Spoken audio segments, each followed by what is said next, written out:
ஸ்ரீமதி ராமானுஜாய நமக. உங்கள் அனைவருக்கும் வணக்கம். நான் ரங்கநாதன் ராமமூர்த்தி. நாலாயிர திவ்ய பிரபந்தத்தில் பெரியாழ்வார் திருமுறையான 2ஆம் பத்தில் 9ஆம் திருமுறையில் 11வது பாசுரத்தை இன்று நாம் பார்க்க இருக்கிறோம். பண்டு கழித்து இறைக்கும் பொருள்சூழ் வறுபுனல் காவேரி தென்னரங்கன் பண்டவன் செய்த கிரீடை எல்லாம் பட்டர்பிரான் விட்டு சித்தன் பாடல் கொண்டு இவை பாடி கொணிக்க வல்லார் கோவிந்தன் தன் அடியார்களாகி என் திசைக்கும் விளக்காகி நிற்பார் இணையடி என் தலை மேலனவே.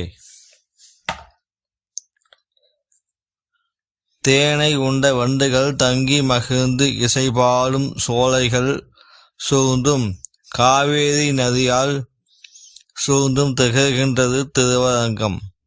அத்திருவரங்கத்தில் எழுந்தருளிய திருவரங்கனை இங்கு கண்ணனாக வந்து செய்த திருவிளையாடல்களை ஸ்ரீ விஷ்ணு சித்தர் என்னும் பட்டபிரான் அவர்கள் அவருடைய பாசுரங்களை பாடிக்கொண்டே கூத்தாடுவதில் வல்லவர்களாய் இருப்பவர்கள் அக்கோவிந்தனுக்கே பக்தர்களாகி என் திசைகளிலும் ஒளி வீசி கொண்டிருக்கும் அவ்வடியவர்களின் 2 பாதங்களையும் நான் என் தலைமீது அணிவேன். சர்வம் கிருஷ்ணார்ப்பணம். ஓம் நமோ நாராயணா.